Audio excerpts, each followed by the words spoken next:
구렁덩덩 신선비. 옛날하고도 아주 먼 옛날 어떤 아주머니가 아들을 낳았는데 사람을 안 낳고 구렁이를 낳았습니다.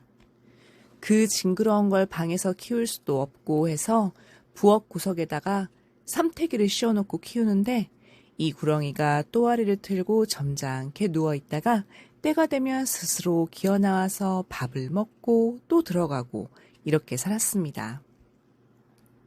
구렁이 이웃집에는 딸 세자매가 살고 있었습니다. 세 딸들이 하루는 구렁이 구경한다고 이 집에 놀러 왔는데 맨 처음 첫째 딸이 구렁이를 보고는 에그 징그러워 하면서 막대기로 구렁이 왼쪽 눈을 쿡쿡 찔렀습니다. 그 다음 둘째 딸이 보고는 에이 징그러워 하면서 막대기로 오른쪽 눈을 쿡쿡 찌르자 구렁이 눈에서 눈물이 주르륵 흘러내렸습니다. 셋째 딸이 그것을 보고는 불쌍하다 구렁덩덩 가엾어라 신선비 사람들이 몰라주니 일이 천대받는구나 하면서 옷고름으로 눈물을 닦아주었습니다. 그 일이 있은 뒤 구렁이는 자기 어머니 보고 이웃집 셋째 딸에게 장가 보내달라고 매일 졸랐습니다. 어머니는 말도 안 되는 소리 하지도 말라며 말렸지만 부득부득 졸라 어머니는 하는 수 없이 옆집에 가서 물어보기로 하였습니다. 옆집에 찾아간 어머니는 구렁이 아들이 이 집 딸에게 장가들고 싶다고 하니 어쩌면 좋으냐고 물어보았습니다. 딸들의 어머니는 펄쩍 뛰면서 그런 말 하지도 말라고 했습니다. 그래도 딸들에게 물어봐달라고 구렁이 어머니는 부탁을 하였습니다. 첫째 딸에게 구렁이에게 시집 가겠느냐고 물어보니 그 징그러운 것한테 누가 시집을 가느냐고 펄쩍 뛰었습니다. 둘째 딸을 불러서 물어보니 그 더러운 것한테 시집 가느니 차라리 죽는 것이 낫다고 말하며 펄쩍 뛰었습니다. 마지막으로 셋째 딸을 불러 물어보니 어머니만 허락해 주시면 그렇게 하겠다고 했습니다. 그래서 둘이 혼인을 하게 되었습니다. 첫날 밤에 구렁이는 색시더러 큰 가마솥에 하나 가득 물을 끓여달라고 하여 그 물에 들어가 목욕을 하더니 글쎄 허물을 쓱 벗고 사람 모습으로 변하였습니다. 아주 인물도 훤하고 늠름한 새 신랑이 되었습니다. 색시 집에서는 구렁이 신랑을 사이로 봤다고 밤새 풀이 죽어 있다가 아침에 잘생긴 신랑을 보고는 좋아서 어쩔 줄 몰라 했습니다. 두 언니는 그걸 보고 좋은 신랑감을 막내에게 빼앗겼다고 속상해했습니다. 구렁덩덩 신선비와 색시는 아주 행복하게 살았습니다. 어느 날 구렁덩덩 신선비는 과거를 보러 가게 되었습니다. 과거 보러 떠나기 전날 저녁에 구렁덩덩 신선비는 장가가던 날 벗은 허물을 색시에게 주면서 말했습니다. 이것을 아무에게도 보여주지 말고 잘 간수해줘. 만약 이게 없어지면 나도 돌아오지 못하게 돼요. 신신당부를 하고 그 다음날 구렁덩덩 신선미는 하얀 바지에 옥색 두루마기를 입고 길을 떠났습니다. 색시는 구렁이 허물을 복주머니에 넣어서 옷고름에 차고 다녔습니다. 그런데 하루는 언니들이 와서 옷고름에 차고 있는 것이 뭐냐고 보여달라고 조르더니 나중에는 억지로 빼앗아서 풀어보고는 심술이 났는지 에휴 징그럽고 더러워 하면서 구렁이 허물을 그만 활활 타오르는 화로 속으로 던져버렸습니다. 그 후 과거 보러 간 구렁덩덩 신선비는 어디론가 가버리고 돌아오지 않았습니다.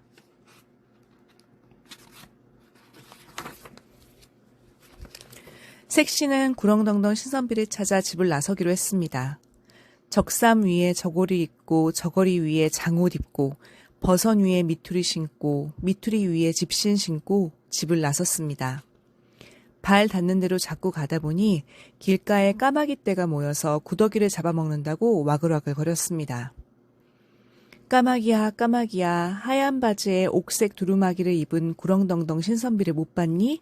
하고 묻자 까마귀는 이 구더기를 윗물에 씻고 아랫물에 씻고 가운데 물에 헹구어 옷같이 희게 해주면 가르쳐주겠다고 하였습니다.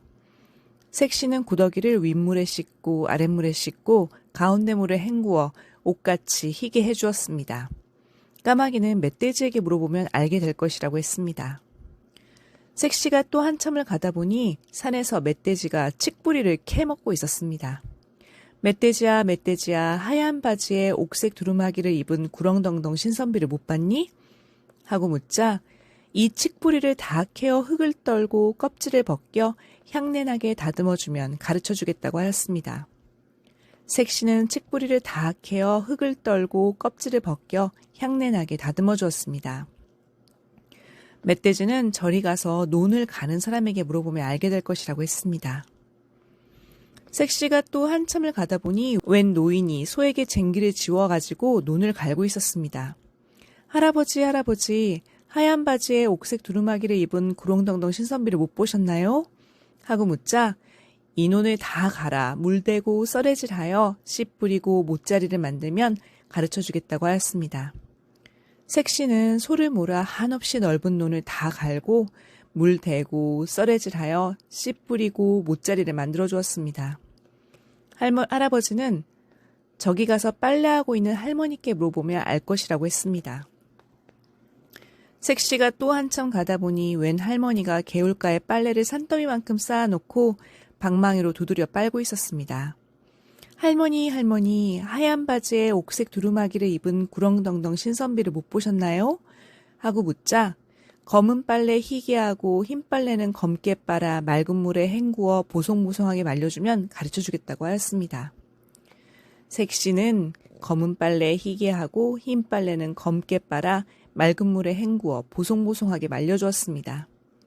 할머니는 빨래를 살펴보더니 주발 뚜껑 하나 하고 젓가락을 주면서 이 주발 뚜껑을 타고 젓가락으로 노를 저어 저기 샘물 따라 들어가서 구렁덩덩 신선비네를 찾아 그 집에서 동냥을 하여 밥을 주거든 받지 말고 그릇을 떨어뜨려 밥알을 하나하나 줍다가 날이 저물면 그 집에서 하룻밤 묵어가라고 하였습니다. 색시는 주발 뚜껑을 타고 젓가락으로 노를 저어 샘물을 따라 들어갔습니다. 샘물을 따라 들어간 곳에는 생전 처음 보는 경치가 펼쳐졌습니다. 높은 언덕에는 기화, 요초 만발하고 넓은 들에는 곡식과 꽃이 만발하고 공중에는 온갖 새들이 지저귀고 풀밭에는 마소가 한가로이 풀을 뜯고 있었습니다. 색시는 주발 뚜껑에서 내려 경치 좋은 곳에 들어섰습니다. 그런데 어디서 후여후여 구렁덩덩 신선비네 떡살, 술살 그만 까먹고 어서 가라 후여 하는 소리가 났습니다. 색시는 소리를 찾아갔습니다. 거기에는 조그마한 계집아이가 논에서 새를 쫓고 있어서 색시가 한 번만 더 새를 쫓아달라고 부탁하자 후여 구렁덩덩 신선비네 떡살, 술살 그만 까먹고 어서 가라 후여 하고 말을 했습니다. 그래서 구렁덩덩 신선비 집이 어디냐고 물었더니 저희 아씨마님이 아무에게도 가르쳐주지 말라고 했다며 가르쳐주지 않았습니다. 색시가 손가락에 끼고 있던 금가락지를 빼어주면서 어르고 달랬더니 멀리 보이는 기와집이라고 가르쳐 주었습니다. 그 집으로 가 할머니가 말한 대로 동냥을 하니 하인이 나와서 밥을 주었습니다. 색시는 일부러 밥그릇을 땅에 떨어뜨려 밥알을 하나하나 주워 담으면서 날이 저물기를 기다렸습니다. 어느덧 날이 저물어 하룻밤 묵고 가게 해달라고 부탁을 하여 그 집에 묵게 되었습니다. 밤이 되자 저쪽 사랑채에서 달도 밝고 별도 밝은데 이내 마음 외롭구나. 고향에 있는 내 색시도 저 달 보고 있을까? 하는 노래소리가 들렸습니다. 자세히 들어보니 구렁덩덩 신선비 목소리였습니다. 얼마나 반가운지 달도 밝고 별도 밝은데 이내 몸은 고달파라 구렁덩덩 신선비님도 저 별을 보고 있을까? 하고 따라서 노래를 불렀습니다. 노랫소리를 들은 구렁덩덩 신선비는 자기 색시가 온 줄 알고 버선발로 뛰어나와 반갑게 맞았습니다. 둘은 서로 손목을 부여잡고 눈물을 흘리며 지난 일들을 다 이야기하였습니다. 그런데 서방은 하나인데 색시가 둘이 되어 고민이 되었습니다. 그래서 색시 둘이 내기를 해서 이긴 사람이 구렁덩덩 신선비와 함께 살기로 했습니다.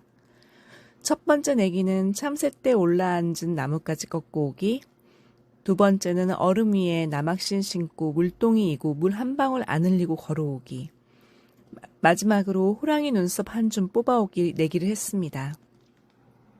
첫 번째 내기를 하는데 본색 씨가 얼마나 고이고이 나뭇가지를 꺾어오는지 참새떼가 앉아있어도 몰랐습니다.